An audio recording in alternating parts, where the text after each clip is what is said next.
శ్రీమాత్రే నమః. మిత్రులందరికీ శుభోదయం.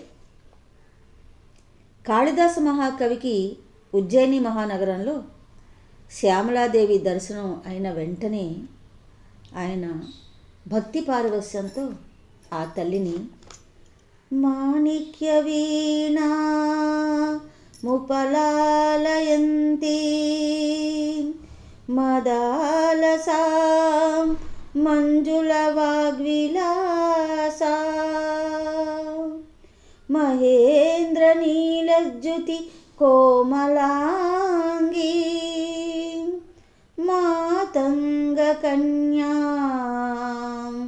మనసా స్మరామి అని స్తుతించాడని తెలుసుకున్నాం కదా. ఈ ఒక్క శ్లోకం కళ్ళు మూసుకుని పఠించుకుంటే చాలు, మనసులో అమ్మవారి దర్శనం కలుగుతుంది. అయితే కేవలం యాంత్రికంగా ఈ శ్లోకాన్ని పఠించడం కాకుండా అందులో ఆ తల్లి యొక్క భావాన్ని, ఆ శ్లోకంలో చెప్పబడినటువంటి భావాన్ని అనుభూతి చెందుతూ ఉంటే అప్పుడు ఆ తల్లి సగుణ రూపంతో దర్శనమిస్తుంది. చక్కగా మాణిక్య వీణను ధరించి పరవశంతో ఆ తల్లి ఆ వీణని మీటుతూ భక్తులను అనుగ్రహించేటువంటి చిరుదరహాసంతో ఆ తల్లి కనిపిస్తూ ఉంటుంది అని ఈ శ్లోకంలో చెప్పబడింది. అలా మనం దర్శించుకోవాలి. అయితే శ్రీమాత లలితాదేవి యొక్క అంశారూపురాలుగా కూడా ఆ తల్లి దర్శనం మనకు ఉంటుంది. మాణిక్య వీణను చేత పట్టినటువంటి ఆ తల్లిని చెప్పుకున్నాము ఈ శ్లోకంలో. మాణిక్య వీణ అనే శ్లోకంలో రెండు చేతులతో మాణిక్య వీణను పట్టుకుని లలితాదేవి అంశారూపులుగా ఆ తల్లి తన ఇరు చేతుల్లో పాశాంకుశాలు, ఇంకో రెండు చేతులతో చెరుకు విల్లు పుష్పబాణాలు పట్టుకుని, ఇంకో రెండు చేతుల్లో రెండు సుఖములు అంటే రెండు చిలుకలు ఉండగా ఇలా వీణ మీటుతూ ఉంటుంది మనకి. అంటే అష్టభుజగా ఆ తల్లిని మనం దర్శించుకోవాలి.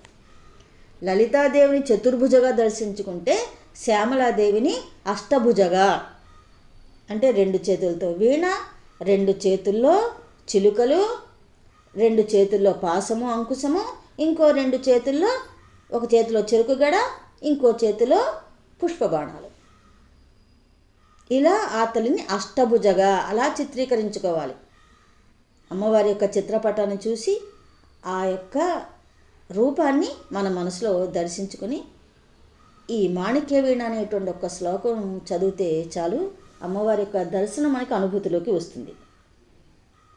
అయితే ఈ శ్యామలాదేవి గురించి మనం చెప్పుకుంటున్నాము. లలితా పరాభట్టారిక యొక్క మంత్రిని శ్యామల, వారాహీదేవి దండనాథ అంటే సైన్యాధిపతి. ఉపాసకులు వారాహీదేవిని పితృభావనతోనూ శ్యామలాదేవిని మాతృభావనతోనూ ఆరాధించడం జరుగుతూ ఉంటుంది. ఇంతకుముందు చెప్పుకున్నట్లుగా వసిన్యాది వాగ్దేవతలు శ్యామలాని సంబోధించకుండా ఆ తల్లి యొక్క ఉనికిని మంత్రినిగా స్తుతించారని తెలుసుకున్నాం కదా. మంత్రాంగం చేసేటువంటి వాళ్ళు మంత్రులు. అంటే పాలనా నిర్వహణలో రాజ్యాధిపతికి సమయానుకూలంగా తగు సలహాలను సూచనలను వీళ్ళు తెలియజేస్తూ ఉంటారు. రాజ్యాధినేత సరి అయినటువంటి నిర్ణయం తీసుకునేలాగా తోడ్పడేటువంటి వాడు మంత్రులు. మనం ఒకటి జ్ఞాపకం తెచ్చుకున్నాం. చిన్నప్పుడు అనగనగా ఒక రాజు ఒక మంత్రి అని కథలు మొదలవుతూ ఉండేవి. చాలా కథల్లో అలాగే చెప్పుకున్నారు. ఇప్పుడు చదరంగం ఆట మీద ఎవరికైనా అవగాహన ఉంటే తెలుస్తుంది అందులో మంత్రి స్థానం అనేటువంటిది ఎంత శక్తివంతమైనదో అని. రాజు లేకున్నా తాత్కాలికంగా రాజ్య వ్యవహారాలు నిర్వహించడం జరుగుతుంది, కానీ మంత్రి లేకుండా ఒక్కరోజు కూడా సవ్యంగా పాలన జరగదు. లలితా పరాభట్టారిక యొక్క రాజ్యం ఏమిటి? సామాన్యమైన రాజ్యమా, కేవల రాజ్యమా? అది కాదు కదా. అది మోక్ష సామ్రాజ్యం. సృష్టి స్థితి లయ తిరోధానము అనుగ్రహము అనేటువంటి పంచకృత్యాలు నిర్వర్తించేటువంటి పంచకృత్య పరాయణి కదా ఆవిడికి మంత్రి అవసరం ఎంత ఉంటుంది? ఆవిడ యొక్క మంత్రి శ్యామలాదేవి. అంటే అమ్మవారిలో ఉన్నటువంటి బుద్ధి తత్వమే మనకి సగుణ రూపంలో శ్యామల, అలా మనం అర్థం చేసుకోవాలి. ఆ శ్యామలాదేవి యొక్క బుద్ధి కుశలతతో లలితాదేవి తన యొక్క సామ్రాజ్యాన్ని అంతటినీ కూడా సవ్యంగా పరిపాలన చేస్తుంది. లలితా సహస్రనామ స్తోత్రంలో మంత్రిని సత్ రాజదు అని ఉంటుంది. అంటే అర్థం ఏమిటి? జ్ఞానశక్తి స్వరూపిణైనటువంటి శ్యామలాదేవికి ప్రధానమంత్రినిగా అమ్మవారు నిర్ణయించుకుని ఆ అధికారానికి సంకేతంగా అందరికీ తెలిసేటట్టుగా తన చేతి ఉంగరాన్ని శ్యామలాదేవికి అందించింది. మంత్రిని న్యస్త రాజధు, రాజ్యభారాన్ని అంతా కూడా ఆవిడకి అప్పగించి ఈవిడ నిశ్చింతగా ఉందన్నమాట. ఇంకొంచెం లోతుగా మనం ఈ భావన తెలుసుకునే ప్రయత్నం చేద్దాం. మంత్రము జపించేటువంటి వాడిని రక్షించేది మంత్రిని. దేవీ మంత్రాలను జపించేటువంటి భక్తులను సర్వ విధాలుగా రక్షించి శ్రీమాతతో ఆ భక్తులకు చాలా సత్వరంగా ఐక్యమయ్యేటువంటి విధంగా, అంటే తాదాత్మ్యత చెందేటువంటి విధంగా చేసేటువంటి దివ్య శక్తి స్వరూపురాలు శ్యామలాదేవి. అంటే మోక్ష సామ్రాజ్యానికి మన్ని చేరువ చేసేటువంటిది, అతి శీఘ్రంగా చేరువ చేసేటువంటి, కేవలము ఆ తల్లి యొక్క నామాన్ని మంత్రంగా మనం భావించి, ఇంతకుముందు మనం చెప్పుకున్నాం, శ్యామలాదేవ్యే నమః అంటే చాలు, మాతంగి దేవ్యే నమః అంటే చాలు, వేరే ఇంకేమీ ఉపదేశాలు అక్కర్లేదు.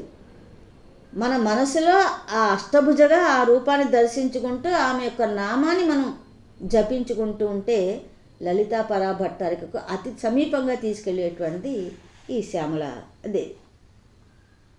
సరే, ఇక భండాసుర వధ కోసం సిద్ధమైనటువంటి తన చక్రరాజ రథంలో అమ్మవారు ఆశీనురాలు అయిన వెంటనే అమ్మవారి కుడి పక్కకి మంత్రిని శ్యామల, ఎడమ పక్కకు దండనాథ వారాహి వచ్చి నిలబడ్డారు. దీన్ని మనం ఇంకా లోతుగా చూస్తే సుషుమ్నా నాడి ఉంటుంది కదా, యోగ సాధకులు సుషుమ్నా నాడి, ఇడ, పింగళ ఈ నాడుల ఆధారంగా ప్రాణాయామం చేయడం అనేటువంటి జరుగుతూ ఉంటుంది. సుషుమ్నా నాడికి రెండు వైపులా ఇడ, పింగళ నాడులు ఉంటాయి, తెలిసిన విషయమే కదా. అలా అమ్మవారికి ఇరుపక్కల వీళ్ళిద్దరూ ఉంటారనమాట, శ్యామల, వారాహి దేవి.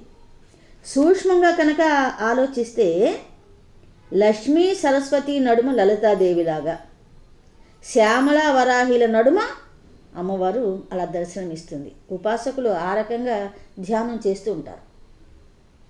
మనం బాహ్య పూజలు చేసేటప్పుడు లలిత అమ్మవారి పటాన్ని ఎదురుకుండా పెట్టుకుని మనం పూజాధికాలు చేస్తూ ఉన్నప్పుడు ఆ తల్లికి ఇరువైపులా లక్ష్మీదేవి, సరస్వతీదేవి ఉంటారు. ఇచ్ఛాజ్ఞాన క్రియాశక్తుల సమ్మేళనమే ఈ రూపము. అలాగే ఉపాసకులు ఏం చేస్తారు అంటే, శ్యామల అంటే కుడి పక్కన శ్యామల, ఎడమ పక్కన వారాహీదేవి, నడుమ లలితాదేవి ఉండేటువంటి విధంగా వాళ్ళు ఉపాసన చేస్తారు. మనం ఈ నవరాత్రులలో అవి ఈ గుప్త నవరాత్రుల్లో వారాహీదేవి నవరాత్రులు కావచ్చు, శ్యామలాదేవికి సంబంధించిన నవరాత్రులు కావచ్చు, ఈ నవరాత్రులలో లలిత అమ్మవారిని వీరిరువురి మధ్యన మనం దర్శనం చేసుకుంటూ ధ్యానం చేయాలి.